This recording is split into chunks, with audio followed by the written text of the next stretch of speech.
paper is titled The Darkness Behind the Turban, the Moor and Islamophobia, and Charlotte Dacre's Zofloya.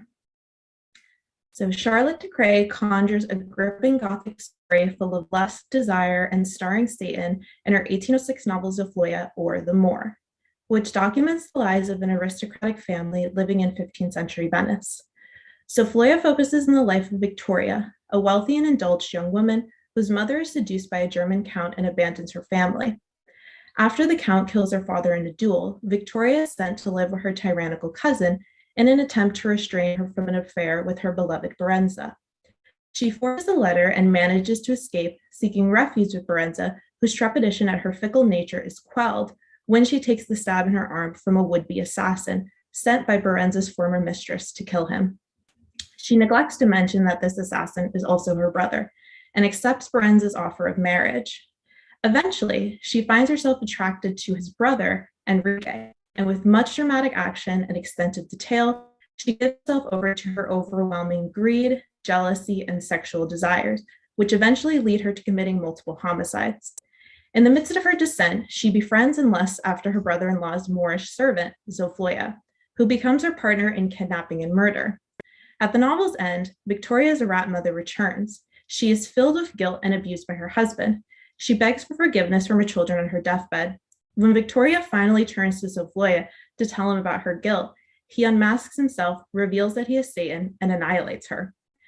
Through its dark themes and mirrored tropes of magic, murder, and madness, Zofloya encapsulates almost all of Gothic literature's core elements. In this paper, I explore the ways in which Dacre's novel, typical of novels of her era and location, thematizes Gothic darkness through race, using the Moor to represent evil, dangerous, and seductive dark knowledge. Critics have offered terrific readings on the ways in which race functions in the context of the novel in terms of cattle slavery and the Black Atlantic, but have not generally focused specifically on Zofloya's Moorish identity and its importance. Contemporary scholars examine the text as a critique of the relations between the West Indies and England. They focus on the text in the context of the 19th century, particularly on the dialogue surrounding abolition. For example, S.D. Scotland says the following in her essay, The Slave Revenge, The Terror in Charlotte Dacre's Zofloya. Scotland compares Dacre's novel to other works that negotiate the fear of revolt and notes that its 1806 release, a year before the end of the British trade in enslaved peoples, coincided with the anxiety about, quote, next steps. And she notes that Zofloya reflects British anxieties about Black men and their active role in rebellion, particularly following the Haitian Revolution. In his piece, NAME, Kim Michaswi considers the relationship between Zofloya and Victoria within the context of the master and slave relationship. He suggests that, quote, Victoria and Zofloya be understood with reference to African slaves and their European masters, and he argues the following. Like Scotland, he examines the recurring theme of revolutionary and retaliatory violence associated by white Britons with Black people at the time. While Michaswi and Scotland and other scholars make excellent points about the ways that the novel's configuration of race reads in the cultural and legal climate surrounding the text publication, they fail to grapple with the specific significance of the Moorish element in the story. My essay builds on the focus of how anti-Blackness works in the novel, but shifts the focus to the ways Zofloya Moor's ancestry functions in the text. Zofloya demonizes non-Christian doctrine and reveals the Islamophobia of the early 19th century England. Dacre's novel both speculatively evokes Islamophobia, figuring her more as the quintessential Gothic monster, as she also makes visible the value and power of the Moorish history her character embodies. My essay focuses on the importance of the Islamic aspects in the characterization of Zofloya. For example, the way in which his power reflects particular Eurocentric imaginings of Islam, to argue that despite the way in which the novel locates his, quote, magical power in the Christian conception of the devil, Zofloya's compelling monstrosity is specifically an Islamic one. Zofloya as a Moorish Satan is imagined as a powerful monster whose power rests particularly in his attractiveness to the white European woman. Zofloya casts a spell not only on the Gothic heroine, but on readers. Here, Dacre builds on the Gothic literature's, quote, foreign man trope, in which male villains are portrayed as corrupt, quote, foreign individuals who act on their desires, having strayed from, quote, good Christian doctrines. They are often imagined threats to the racial purity and are easy targets of Anglo-xenophobia. For authors like Dacre, they are both objects of fetish and fetishization and of fear and fury. Scholar Sophia Rose Arjona, in her book Muslims in the Western Imagination, highlights how these, quote, foreign others connect with the Gothic monster. She says the following. Zofloya's magnetic characterization invites us critically to think about the role he plays against the white backdrop. The dark, dangerous foreign other both engenders the white woman's erotic, and in this case, literally criminal passion, and renders her a victim of his scheme. Zofloya is presented as an all-powerful, dangerous, and cunning seducer. He understands how Victoria's thoughts are corrupted by her desire, and so he can play with her emotions. In a classic morality tale, once he has, quote, possessed the European woman, he triumphs while she dies in her misery. In one critical discussion I have been able to find about the Islamophobia in Dacre's novel, Arjona notes this about the British imaginary. Both Zofloya's attraction and the mistakes he makes are through his foreign, Muslim, othered self, forced to assimilate, further exploiting his character through the lens of proper European whiteness. Victoria's European white femininity is central to her character, regardless of her inability to conform to Christian European ideals of femininity.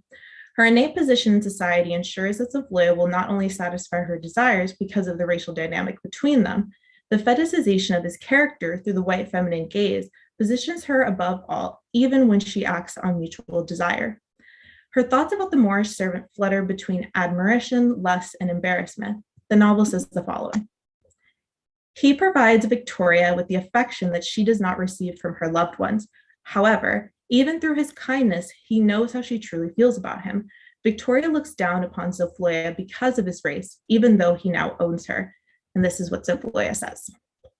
In the traditional Faustian move, in which Dacre concludes her text, when Zofloya discloses himself as Satan, he justifies his actions because she agreed to his conditions in exchange for her own desire.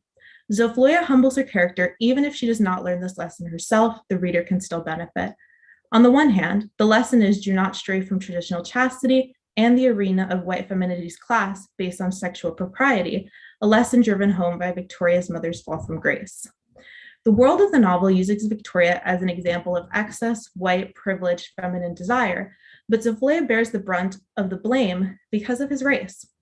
Contemporary critics have discussed the alignment of racialized others and overly sexual femininity, but Zofloya does not need to do much. Victoria was already on the path of madness. One reading of the novel would presume that her erotic fetishization of a Black servant epitomizes that madness for good or ill in a Eurocentric worldview. On the other hand, I argue that even as the novel overtly indicates the, quote, foreign other and shores up racist and sexist notions of Eurocentric purity, we can also look at the ways the novel simultaneously exposes Islamophobia and reveals a Eurocentric fear and fascination with the power not just of the devil, but of the Islamic Moor. Dacre, like others writing during her time, depicted Moorish characters as obtaining knowledge and power through Christian satanic practices, because how else could a character or group of people be so powerful? However, Zofloya's knowledge and skill are linked specifically to his Moorish ancestry. With the 15th century as our backdrop, Dacre weaves elements of Moorish history to give Zofloya a backstory and intertwine it with the Gothic elements of her text. This is what she writes.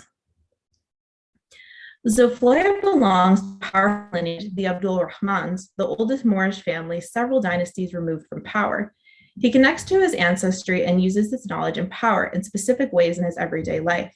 For example, Zofloya gets injured and he knows how to treat his wounds through the scientific expertise of the Moors of Granada. The choice Dacre made to make Zofloya the title of the book showcases the attitudes of that period in European history. Dacre produces a villain who, because of his race and time period, leaves contemporary readers more invested in his storyline as they explore his character from a new perspective. The rest of the characters are background compared to the utterances of Zofloya. The Moor dazzles the reader not only with his skills, but also with his physical appearance. Victoria dreams of Zofloya, and she describes him as such. His attire in her dreams mirrors the royal clothing worn by the Moorish people. Jacob van Utrecht crafts a painting called The Triptych with Adoration that has two Black men depicted in Moorish-style clothing. Little to none is known about this painting, but they appear alongside religious figures, and this is what the painting looks like. The black man in the light blue shawl has a majestic quality Dacre describes in Zofloya. And then Victoria continues her description of Zofloya, and she says the following. She describes him as, quote, perfectly symmetrical and possessing a smile that emphasizes stunning features. These descriptions make his character appealing to read because although he has gone through some tragic events, he still stands on his own. By Dacre describing his charms, this makes one root for the mind tricks he plays on Victoria. His villainous qualities instead are a reaction to the cruel nature of living in Italy, and one feels excitement that he can now have control over his life. The preservation of his culture showcases the ways Europeans wanted the Moors to assimilate after their exile. Zofloya has been revealed as Satan, but is he? Victoria creates her own demise, and the Moors' blame should be separate from her personal blame. Victoria has been deceived by the white men of this book along with her mother, but why does no one blame the other characters for Victoria's downward spiral? Zofloya does not need to do much more. Victoria was already on that trajectory. Arjana writes in her books, Muslims in the Western Imagination, on the Gothic monster, and this is what she says. These monsters created scapegoats for the problems faced in society. Spain, for example, enacted the Limpieza de Sangre laws in the 15th century to help purify the country of Jewish and Moorish blood they viewed as vile. The prejudices against the Moors continued creating tension that lasted and is evident in the portrayal of them in literature over the next centuries. In his book, Islam in the Victorian 19th century perceptions of Muslim practice and belief, Khan discusses how Europe's relationship to Islam has shifted over time. He explained how Muslim rulers used to ally with European countries in different historical contexts, such as the fight in Italy for the Lombard princes, and this is what he states. He describes the ways in which fiction played a particularly powerful role in perpetuating Eurocentrism, and then he continues. The conditioning literature did to villainize Muslims speaks to the attitudes of preserving a white Christian country, further alienating these people from society. I suggest that Dacre's novel is usefully understood within this context. On the one hand, certainly the novel participates in this villainization/alienization. However, Dacre produces a villain whose anti-heroic energy overcomes the text. Dacre may have intended to write these qualities as monstrous, but their energy and success remain central to the modern audience's sympathy for Zofloya. Zofloya not only embodies the familiar characteristics of the Gothic anti-hero, always, quote, othered, and with plenty of his smolder, but she creates a Moorish anti-hero who personifies Blackness metaphorically. Zofloya's perseverance in the preservation of his culture directly opposes Eurocentric desires, and while the novel's intentions may be to critique Zofloya's opposition, it showcases Moorish traditions and their visibility in Europe. Thank you.